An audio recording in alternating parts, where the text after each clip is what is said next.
안녕하세요. 김약사 채널의 김약사입니다.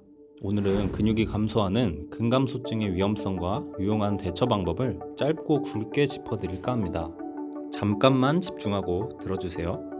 과거에는 근감소증을 단순 노화로 인한 당연한 것으로 여겼습니다. 늙으면 왜소해진다.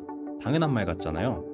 하지만 현대의학의 관점에서 근육 감소를 단순 노화로 치부하기엔 그 심각성이 너무나도 컸습니다. 이에 2017년엔 세계보건기구에서 2021년에는 우리나라에서도 질병으로 분류하게 됩니다. 마치 당뇨나 암처럼 하나의 병으로 인정받게 된 것이죠. 그렇다면 근감소증이 왜 무섭냐? 딱 두 가지만 짚어드리겠습니다.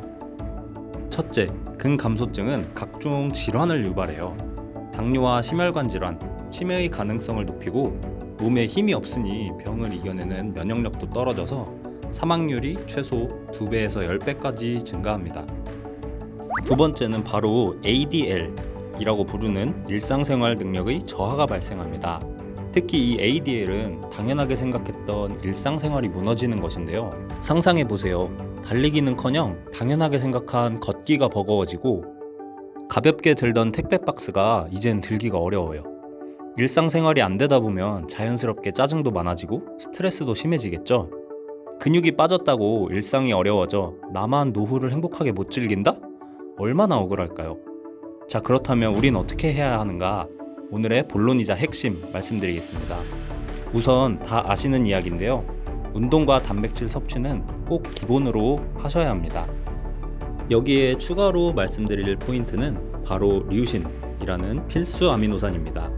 근감소증은 사실 미 항공우주국 나사에서 활발히 연구가 진행됐던 분야인데요.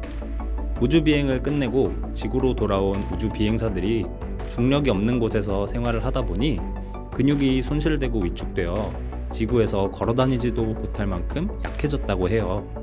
이 현상을 막기 위해 연구를 시작한 것 중에 하나가 바로 필수 아미노산, 류신이라는 성분입니다. 류신은 장점이 굉장히 많은 성분인데요. 먼저 근육 성장과 에너지 생성에 도움이 된다고 알려져 있어요. 류신은 근육 단백질 합성을 증가시켜라 하는 명령을 내리면서도 근육 단백질의 분해는 막는 성질을 갖고 있어서 근육의 성장은 돕고 분해는 억제하는 필수 아미노산이라고 할 수 있습니다. 이러한 이유 때문에 근육이 부족한 고령층에게 류신이 더더욱 필요하다는 연구도 많습니다. 특히 나이가 들수록 간이나 신장이 좋지 않은 분들이 많으시잖아요. 류신은 이걸 신경 쓰지 않으셔도 됩니다. 왜냐? 일반 단백질은 대부분 간에서 대사된 후 신장을 통해 소화가 되기 때문에 부담이 갈 수 있는데 류신은 간이 아니라 근육에서 바로 쓰이기 때문에 간과 신장에 무리를 주지 않으면서도 근육 성장을 도울 수 있기 때문이에요. 그렇다면 류신 어디서 어떻게 먹어야 하는지 많이들 궁금하실 텐데요. 보통 단백질로도 섭취할 수 있지만 문제는 중년층이 필요로 하는 충분한 류신을 섭취하려면 그만큼 많은 단백질을 먹어야 한다는 소리입니다. 간이나 신장이 좋지 않거나 풍과 같은 질환이 있는 분들에게는 적합한 방식이 아니게 되는 거죠. 그래서 최근에는 이런 부분에 연구가 많이 이루어져서 류신을 보충하기 위한 제품도 시중에 잘 나와 있습니다.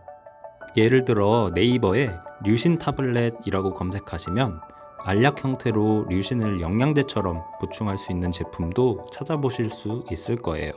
마지막으로 한 연구에 따르면 운동 중에 BCAA, 류신을 복용한 그룹은 17% 더 오래 운동할 수 있었고 지방 산화도 증진시켰다고 해요. 더 오래 운동할 수 있었다? 의미하는 게 뭘까요? 바로 류신이 에너지와 지구력을 더 만들어냈다는 것이죠. 이는 류신이 일상생활에서도 에너지와 지구력 측면에서 꽤나 도움이 될 수 있는 성분임을 알 수가 있습니다. 근감소는 누구에게나 옵니다. 저도 옵니다. 언제 오냐의 차이입니다. 그렇기에 최대한 늦추는 게 좋겠죠. 운동과 단백질은 기본으로 챙기시고 오늘 길게 설명드린 류신을 한번 알아보시고 일상을 미리미리 지키셨으면 참 좋겠습니다. 이상 김약사였습니다.